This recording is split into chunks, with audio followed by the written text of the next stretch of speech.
asymmetrical motor weakness, thinning of the thinning of the thinning of the lower limbs, and also asymmetrical motor and sensory involvement. They may have about 20 to 30% cases of bladder incontinence, fecal incontinence, uh, um, and repeated urinary tract infection. I know a lady, 25 years lady, used to come with repeated urinary tract infection, and there was no outward any spinal evidence of spinal dysraphism. But when we have investigated, there is a type 2 septum, and we operated her. That was about 20 years back or so. Next talk.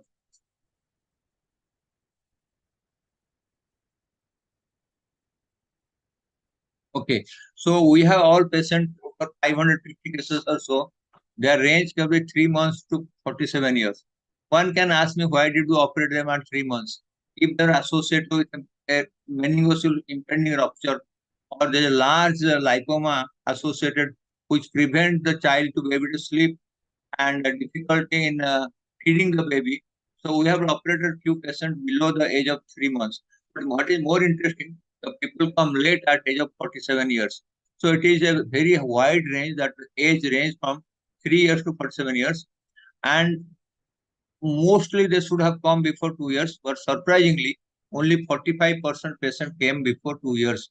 It is sad that people have defect and they don't come from management at early age. So the average age, mean age was 8 years, and we have more male than female. Even though literature say there are more female, but we have seen more male. So 68% has had problem at presentation. Commonest skin malformation was a tuft of hair. This is a telltale evidence. If there is a hypertrichosis, you can always suspect there is a underlying split cord malformation. So this baby is an ideal example. When a baby comes like this, you should suspect underlying split cord malformation. So there are stigmata like other stigmata. There could be scoliosis, a deformity of limbs, lower limbs, shortening of the limbs, callus equinovarus, sensory motor deficit, trophic ulcer. As the patient for any condition come late in our country, many patients come when they have foot ulcers, non-healing ulcer. They come only for non-healing ulcer. When we investigate them, they have got split cord malformation. This is what happened. I remember 2, 3 cases. They went for scoliosis surgery in orthopedic. When they are doing scoliosis surgery, they deteriorated, and they never investigated those days for spinal dysraphism. And when their paralysis set up, they went for MRI and found the split cord and scoliosis. So they could have subcutaneous lipoma, hypertrichosis, dermal sinus, midline dimple, hemangioma, nevus. All these possible things are there as the cutaneous marker or genotype of spinal dysraphism. The commonest area is D10 to L2, but they should have some dorsal, very, very rare, and lumbosacral area also. I told you about 4 to 5 patients are cervical in location. This is one of the cervical split, got a very short neck and spina bifida in cervical region, and also a split cord malformation. So nowadays, we of course don't do plain X-ray, is not required. We sometimes do CT scan because one can ask why CT scan. CT scan takes very short time and it costs both MRI spine head will cost more. So sometime in the back you used to do head CT. Nowadays, of course, you don't do head CT or CT spine. The only thing is to do MRI of the whole spine. Unless you do whole spine, we can miss multi-site spinal dysraphism. About 10% cases can have multiple site spinal dysraphism. One split cord, another case, neuroenteric cyst, or there could be lipoma, conus lipoma, something like that. So you always go for the caniospinal screening. Neurophysiology, we used to do the spinal sensory evoked potential, pre-operative and post-operative if the person deteriorates. Nowadays, of course, I don't do spinal. When I even towards the end of my career at AIMS, I never did all these investigations, small kids, not necessary. Intraoperative also I never monitor small kids. If it is above 5 years, it's easier to monitor them. Kidney function test, very important. We did 100% cases of MCU and urodynamics and also radioisotope study of the kidney to see size of the kidney, location of kidney, and kidney function test at their GFR. So it is very important to understand. Otherwise, post-operatively, the relative will blame you that something has gone wrong in the kidney after surgery, which is not correct. So we should all investigate. These are not emergency surgery.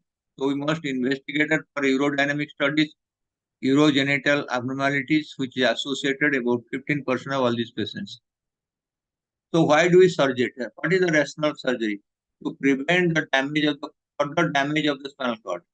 If we do not do anything, some people may not deteriorate till the age of 20 or 15 or something. When the rapid growth of the spine or when the height of the patient go rapidly, that is the time they may deteriorate between 15 and 20 years of age.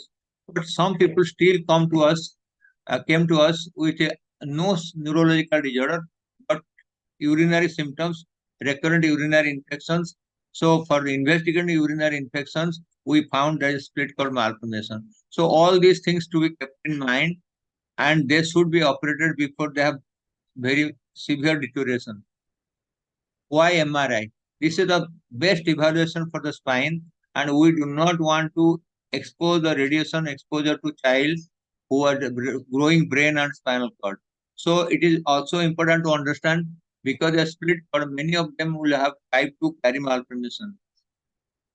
So they have short kidney, single kidney, small kidney, polycystic kidney, ectopic kidney, hydronephrosis. All these things are possible in a patient with split cord malformation. We should not overlook these urodynamic studies. A lot of patients are operated AIMS Delhi. I also operated Sanjay Gandhi. I operated AIMS Bhubaneswar. Now I am operating here. Of course, here I have not included about 40% which I operated last 6 years or so. So long vertical incision. I always prefer vertical incision so that you have a long exposure of normal spinal cord. You can see the conus, you can see the normal spinal cord, you can see the phylum if possible. The phylum is also have got lipoma. So it is conus and filar lipoma combined. Then it is also phylum lipoma should be excised. So I do always laminotomy above, two segment above and two segment below, so that that wide exposure and I fix them with either glue or the most likely glue. See the question of what happens. Why do you operate? We operate them to see that they improve or they remain stabilized so that there is no further deterioration in the future. That is why we operate them so that they can remain stabilized or improve. Most importantly, preserve the motor function, autonomic disturbances, and kidney infections. So we know that in large number of cases we've studied, the trophic ulcer healed about 40% cases, improvement occurred around 50% cases, but trophic ulcer only healed in 40% cases. About roughly 5 to 10% patient can still deteriorate it because in these cases, learning curve may be very long because you do not get those many patients unless you operate 30, 40 cases, you will not get very much confidence. So when I operated 1980s, mid 80s, it was very, very scaring to operate them when there is no facility those days, no midazolam drill, no monitoring, no anesthetics, which is very good monitoring, anesthesia monitoring. So it was difficult. So wound infection, what are the complications occur? Complications mostly occur the wound infection because these children are small, they are left in the bed, the wound will be soiled with fecal matter or urine, all these things. So it's very important to see that the children are not in a prone position or lateral position. Most of the time, all these babies are left in lateral or prone position, and head is slightly tilted down so that if somebody also pass urine, it won't soak the sacral area, it will come down to chest and abdominal area. So it is very important to understand.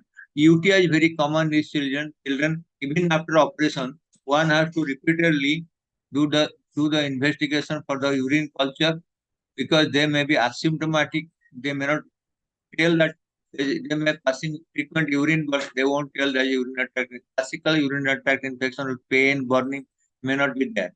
So it is very important. Sometimes actually it is not true. We have re-explored in split cord about 4 5 times.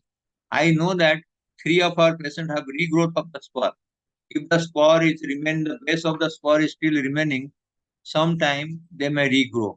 So regrowth we have written. Suri and me and Dr. Deepak Gupta and me wrote two papers. Regrowth of the spore. The spore was removed and the patients are okay. After 4 or 5 years, the spore regrew and regrew and we operated. So these things should be kept in mind that the spore, base of the spore can regrow and can produce symptoms again. So what is emergency? If a person comes with SCM with a leaking meningocele, SCM with large lipoma, and it's very difficult for nursing the baby, so you remove the lipoma and also you do the remove the spur. Sometimes person comes with repeated urinary tract infection and you investigate, and to prevent that you can go for investigating them and operate early. So even though I don't operate before 2 3 years of age, I still want that if the patient needs early operation, like a recurrent urinary infection, leaking meningocele, large lipoma, we can operate less than 2 years of age. Some patient can hydrocephalus. Around about 10%. In split cord, it is not very common to us hydrocephalus, but split cord with lipoma, split cord with meningomyelocele, they will have hydrocephalus, and I put the shunt. Either I put the same sitting sound fast, then I make the patient prone and operate. In early phase, in 80s and 90s, I used to operate two sittings. Fast is sound, and after 4 5 days, I operate them for the spinal dystrophy. Now, because anesthesia is good, ICU is good, monitoring is good, we can take the liberty to do one operation because at AIMS Delhi, to have repeated admission for a patient when the waiting list is 2 to 3 years, very difficult.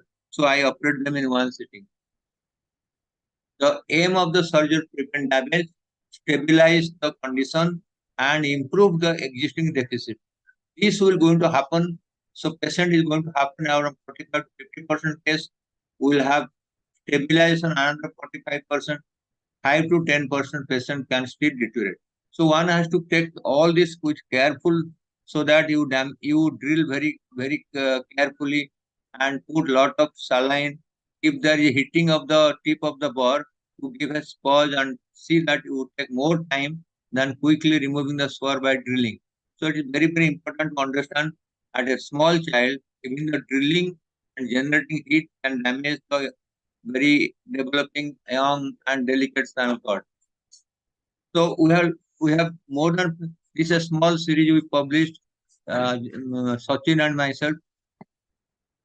So there are neurological deterioration as 5%, CSL with 10%. Overall, if you have big series, your complication rate will come down and you will have more experience. But CSF leak is always there.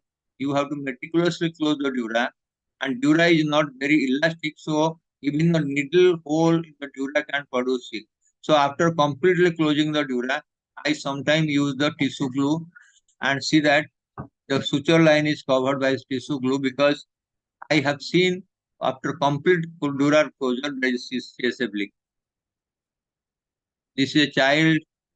Of course, everybody has now seen this children operated. So in this was the paper we had written 2012. That is the time Sachin analyzed for 2 years. In 2 years' time, we have 51 cases of split cord malformation, and that is the time when we had 150 cases of spinal disruption operated in 2 years. These are few diagrams I have done. We have also these are diagram, partial split, complete split, posterior split. This is one of the example of posterior split when the spinal cord is not completely split, is one and a half. It's a posterior spur. Spur is based posteriorly.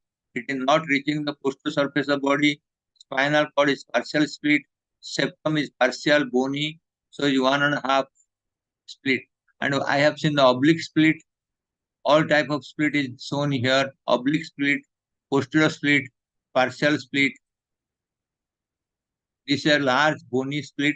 One have to understand sometimes the base of the spur is attached to 3 or 4 vertebral bodies. Could be about 2 centimeter, 1.5 to 2 centimeter thick. So very carefully one has to remove with a micro punch and very small diamond drill, and giving a lot of pulse so that it doesn't generate heat. Should you operate paraplegic? I always operate paraplegic because I know that even if you do operation, there may be small percent improvement. If there is paraplegic with split cord and large lipoma, the lipoma removal will help the baby to be nursed by the mother. Breastfeeding will be easier, and all these things are very philosophically important for the family. We always use microscope. I use drill, laminotomy, and if the lipoma, we used to have vaporizer and laser doses. Nowadays, we don't. I always prefer to have durography. Dura is short because it's a wide split. After the end of the surgery, there will be a big split because you are converting two dural tube to one dural tube. So I always take the fascia lata or lumbar fascia and stitch it, properly stitch it, continuous suture 5060, and I try to complete a complete dural closure, and then I put glue. Motor improvement, some this series with Sachin and me, 38% sensory improvement, 40%, autonomic improvement only 25%, trophic ulcer also healed. So we have to see that we never expect improvement more than 50%, and we also always should tell the relative chance of deterioration between 5 and 10%.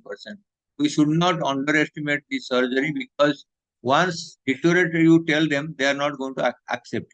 So it should be always careful to tell all complications before surgery, once, twice, thrice. I always talk to them 3, 4 times in 2 days' time so that they understand the implication and seriousness of surgery in a child who is 3 or 4 kg weight and 6 to 8 months old, and you have to operate them for large lipoma with split cord. So these are the complications I have already enumerated. Proper evaluation, early surgery, surgery for asymptomatic cases, a regular follow-up, reoperation of retethering or scoliosis or regrowth of the spur. Fang hypothesis, we always contradicted him. We say that all type of cases cannot be explained.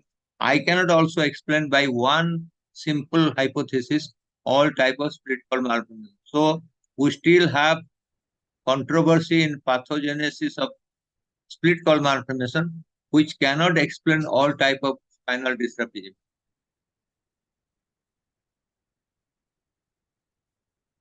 I think these are the many cases. This is a wide split, big thick spur.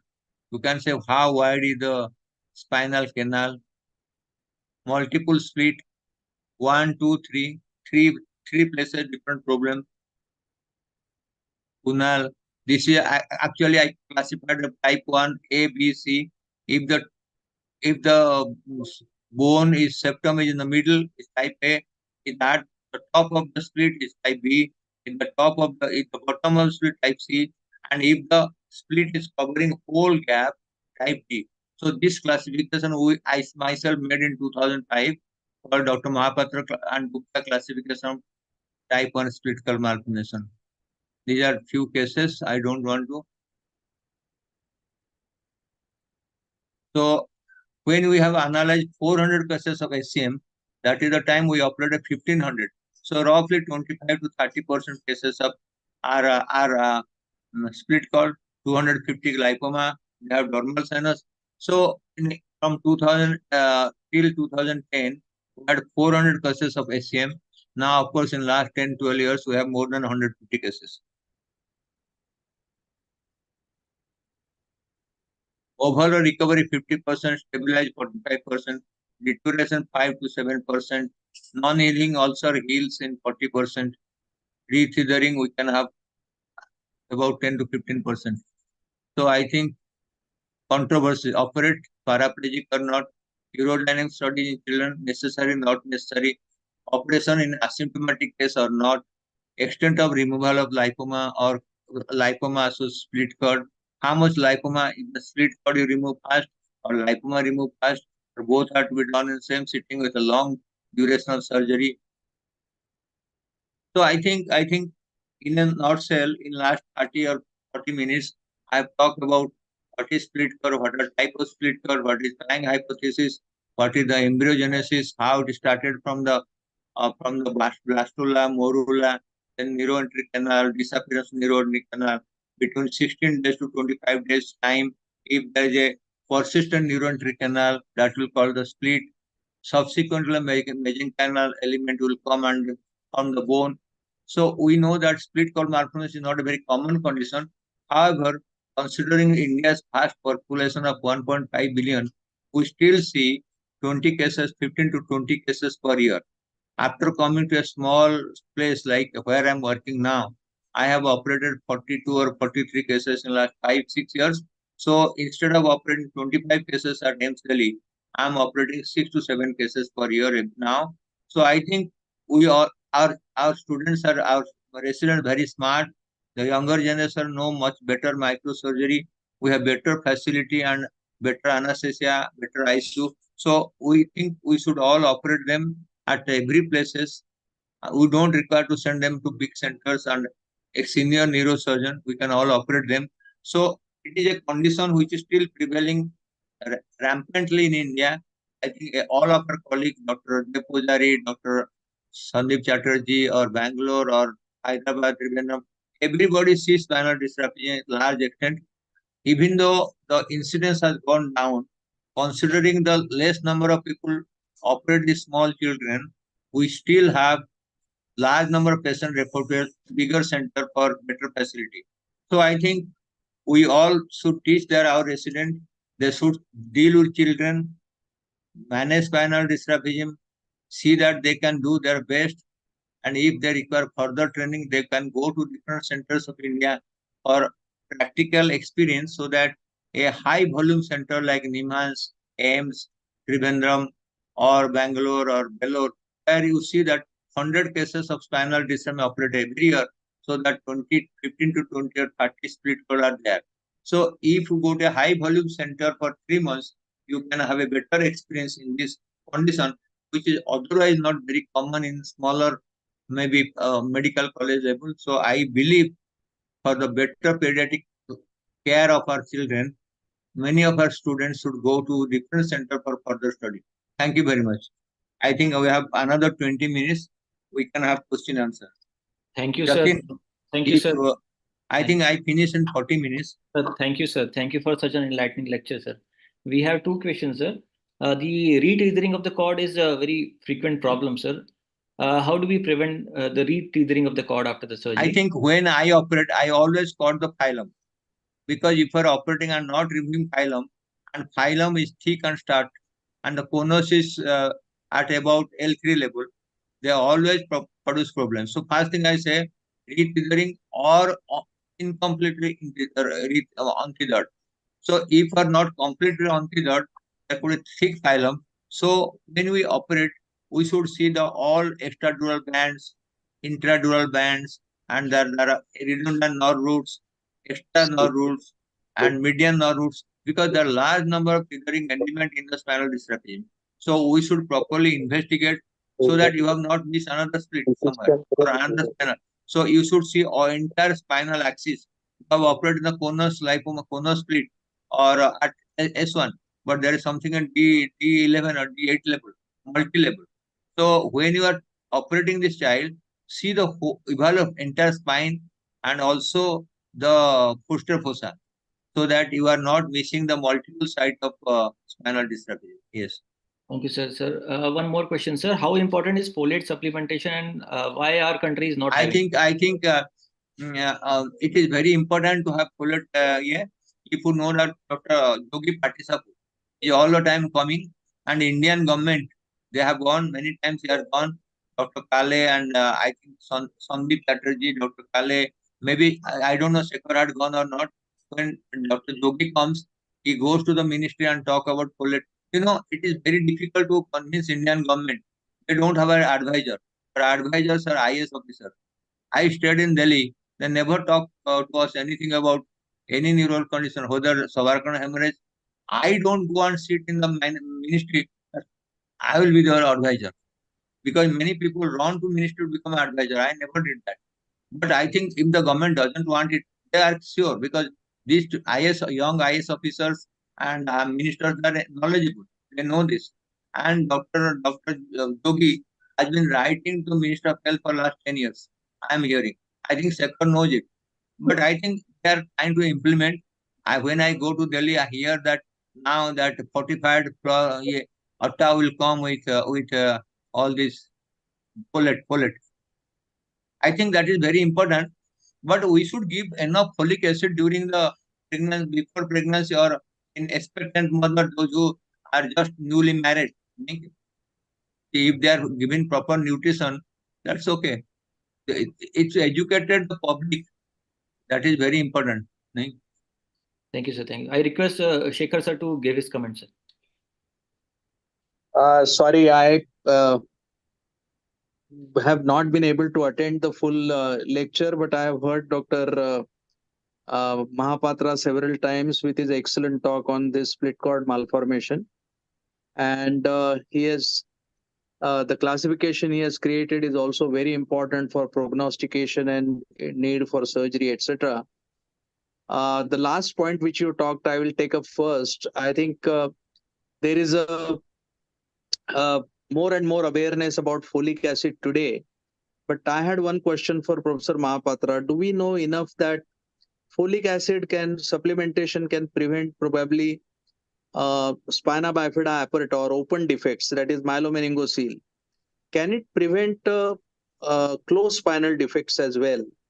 Actually, Uh, I will not be able to tell that unless we go for the prospective study that how deficient is folate in the closed spinal dysraphism, because these are all evolving. We have been talking, if you go back to 50 years, when the spinal disorder rampant in the Europe and America, they also not the- talk about folic acid.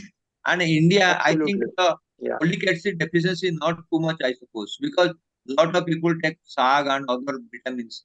So The that is not Canadian the study has shown, as you are aware, Professor Mahapatra, that it has been able to prevent some fair amount of myelomeningocele, but it has not been so successful in preventing spina bifida occulta. So that is quite something possible. which I say we have enough data, have evidence, but we know that folic acid is one of the cause of neuralgia defect. So it's a open or cause, how severe will be problem, how many percentage people have neuralgia defect. But there is no doubt that folic acid is supplementation. That is one parameter. There yeah, is also genetic parameter. There is other nutritional parameter, protein correct. deficiency, calorie deficiency. It is not only one deficiency of folic acid. So I think folic acid is an important factor, but not only factor. I'm sure your Canadian study, Dr. Paul has been talking so many times. Yes, yes. You have heard about Yogesh Bhattacharya. He runs from any place to other place. He said, Dr. after Sandeep Chatterjee, is he with us? He has recently reviewed a lot of literature. Is Sandeep with us? Uh, yes, sir. He is joining. Sandeep. I don't think, sir. He is not here, I sir. think there are only 21 participants in my screen. The Really second not. question, as you said about tethering, I think many of SCM2 patients have associated, low-lying. So, what is your Bonus. general, yeah, low-lying conus and many a times even fatty phylum. So, what is your general sort of advice to people about SCM2, where sometimes you are not sure you should operate or you should not operate? Actually, Sekhar, I operate everybody because I want to see many part of the tethering may not be seen, like stands, dural bands, accessory nerve root, median nerve root, because so many factors which cause the tethering. It is not only the bony septum or fibrous septum. Even you see a normal lying conus. I don't know whether you remember. Paul used to tell he, in case of some spinal dysplasia where only urinary incontinence, he went and caught the phylum. So I think we are not able to visualize all part by MRI. Many things which you see during operation, is not visible in MRI.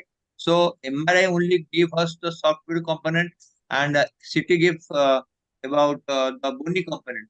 But anything which is less than 1 millimeter thick, but can tether the cord, is not seen.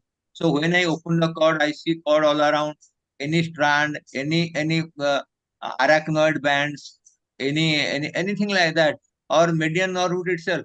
You know that median nerve root can hold on the spinal cord also, right? Tethering the cord.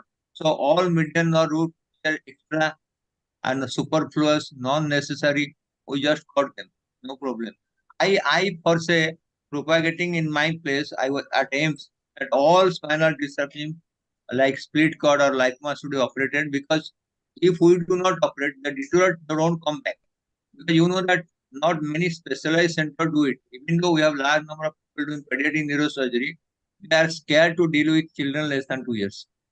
You understand? So they will be telling just wait and see, it may stabilize. Why are going for surgery so quickly? Let us wait for 5 years or so.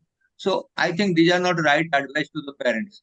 If I have the chance to operate a child at 1 year, I will not ask him to wait for 5 years. Because after deterioration we operate, we are not sure about more than 50% sure of improvement. So I will say I'll give you risk of deterioration 5%, risk of improvement 50%, 40% chance of stabilization. The parents have to decide, because they are here. We can only give the option. The choice is the parents, right? I never force a patient on to get operated, because there are small children. You know that. Sometimes there may be only 7, 8 kg babies, small babies. Thank Sir, you, Jitin, for this sir, opportunity. sir, there are some questions. Yes, yes. First question is from Dr. Hitesh Gurjar. How to minimize blood loss during SCM surgery? Actually, there is only one blood vessel which goes to the septum, if a bony spur. And if you carefully drill and see that point is bleeding, that is the point where there is a little bleeding from the artery going to the septum and coagulate that. I don't think if there is no lipoma, there is no other association, split cord alone will not require blood transfusion unless child is having blood hemoglobin less than 12. A child who is less than 2 years should have hemoglobin 15 or 16. If he is about 10, 11, we think it's 10 is normal.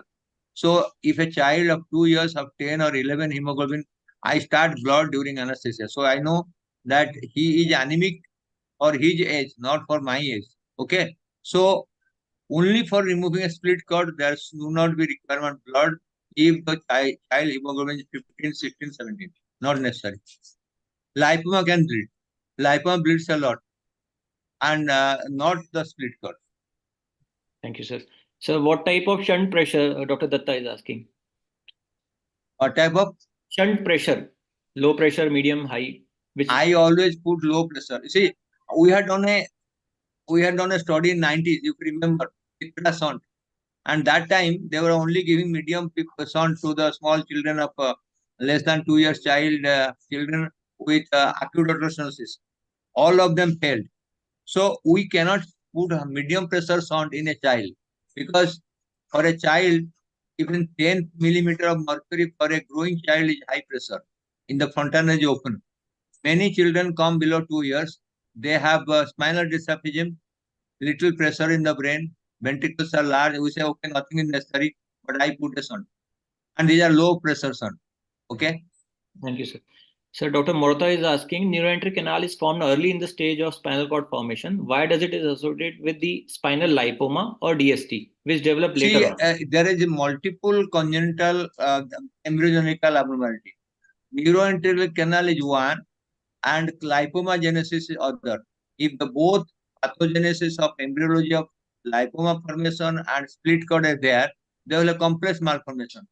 Only if the neuroenteric canal, they won't have lipoma.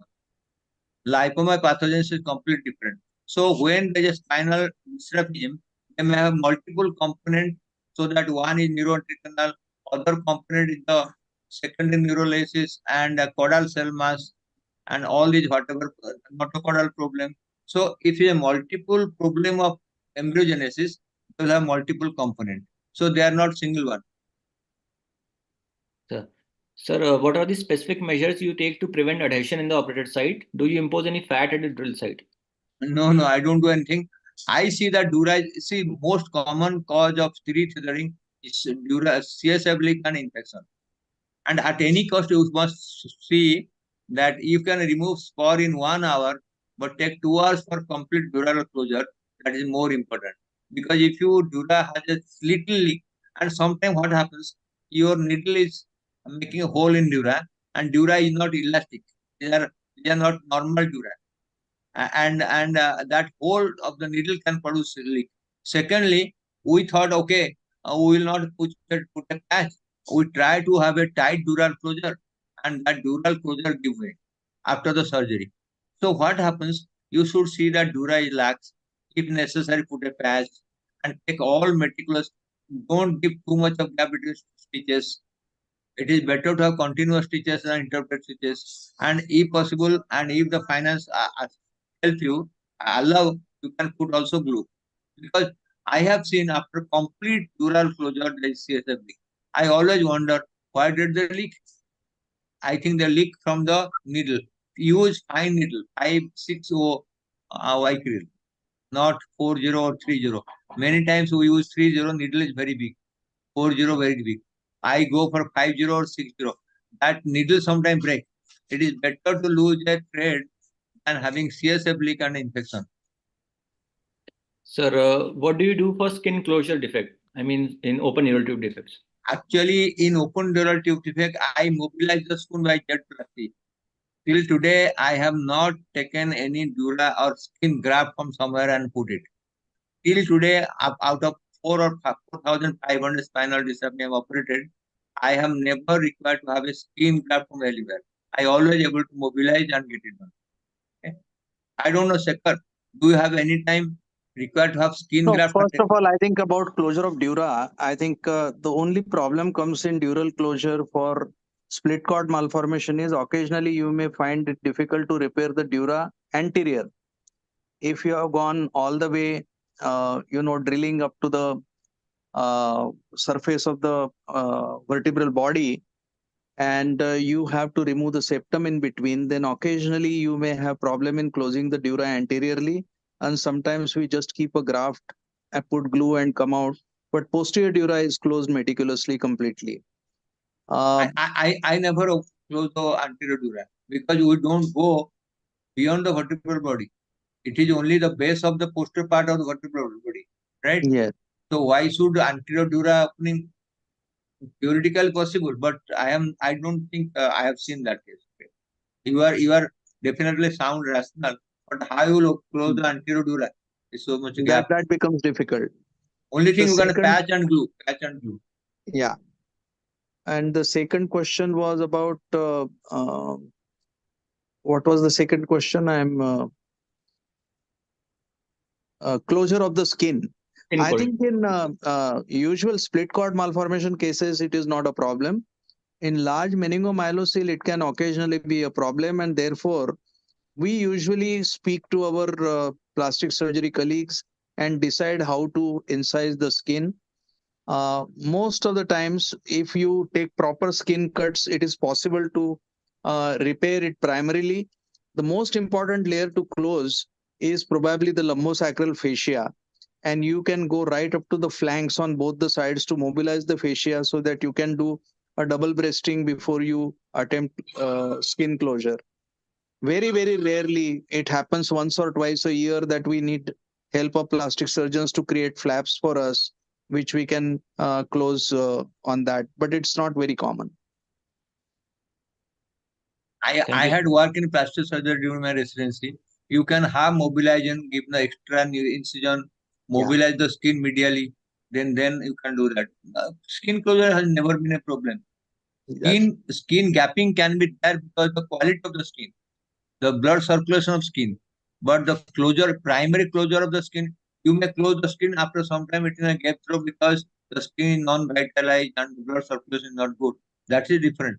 Breakdown of the wound is different than the primary closure of the wound. Even a healthy skin may break down after some time because they are not vitally good blood supply also. yeah, That is more so for the meningomyelocele, not for split cord. correct. Because Yeah, split cord, if you not assume meningomyelocele as normal skin, with a tuft of hair or a dimple or a small hemangioma or nevus. They may not have the skin gap. Thank you, sir. Thank you. We have no more questions in the chat box. I request any audience to ask. Varun sir, do you want to ask something? Varun sir, Purohit sir. Yeah, Jitin, uh, I have one or two bad experiences. I don't know what happened. Uh, like I was doing one split cord and I removed the spur and everything. Just we want to change the position from prone to anterior and patient had cardiac arrest. And I feel that when you mobilize this, something might happen to the brain stem or something. We could not find it out why patient had cardiac arrest. So after mobilization, maybe some effect may happen on the brain stem also at that point. So I lost one patient on table after closure, just I don't making know. from supine, prone to supine position. Just we were changing the position after surgery and patient had a cardiac arrest. Patient was about 3 year old. We could not find out the reason why that happened. Hypothermia, if they know hypothermia. The That's right. commonest cause These of kind of things are more likely rather than because you do not have hindbrain herniation also very regularly with split cord. So, I mean, that is unlikely that we are disturbing the brainstem. Mhm. And patient had no hydrocephalus. and Thank you. hydrocephalus also will not suddenly cause the cardiac arrest. But this happened with my And patient, quite possible. and It we could be could not anesthesia find out. problem, anesthesia And problem, drug yeah, problem. was one thing you discussed that anterior closure. Sometimes it is uh, because child is very small. It is difficult to completely close the anterior one after releasing. It is difficult, and even if you put glue, sometimes it may leak. So that is there, and sometimes you could not clear the tethered cord. These kind of things happen practically when you are doing these kinds of surgery, and sometimes lipoma with that is too huge. So these difficulties I had during my these surgeries. Just sharing that. Thank Actually, you. prolonged anesthesia can lead to cardiac arrhythmia. Small Yeah, children can have unexpectedly. I have seen for other conditions. Everything is mm, okay. Child go to arrhythmia and sudden asystole. And mm, if you are in operation theater, you can revive them. Even mm, just in the recovery room, they are gone. mm. Yeah. Because of drug, too much of muscle relaxant, cardiac Mm, arrhythmias, mm, hypothermia, inadequate replacement of blood, anything like that. And yeah. sometimes the drug, anesthesia drug, which drug they are giving? Have they given anything for the cardiac depression? Mm, Too much of sympathomimetic, which can reduce the heart rate. uh, yeah. Parasympathetic. We normally give temperature probe we put, but even then this thing happened, and this happened after closure. No, Skin it was is nothing due closed, to and surgery. It is just from prone to supine position, we are putting the patient when patient actually had another arrest. cause is the pain. Pain. So Mm, if the pain is not looked after, in a small mm. child, pain has caused a cardiac arrest because Okay. reflex vagal stimulation. Mm. I don't know. This is what I am thinking loudly. What Yeah, are the yeah. possibilities? But I tried a lot to find out the cause, and I could not find out. No, Anyway. it's not easy to find out always the cause of the problem. Mm. Thank you, sir. Okay. I Okay. request, Thank you. I request any of the other participants to also ask. We are just nearing to the closing time. If there are no more questions, sir, shall we close the webinar, sir? Thank you very Yeah. much. Thank you very much. Thank you, Shekhar. Thank all of you. Thank Yatin Thank you, Thank Professor you. and Thank you. Mahapatra. Varun. Thank you, Nitin. I think very nice to talk to you on the webinar. Thank you. Okay. Thank you, Okay. Mahapatra sir, Dev Thank Pujaria you. sir, and Thank all you. the participants. Thank you, NSSI. Thank you, sir. Thank you, sir.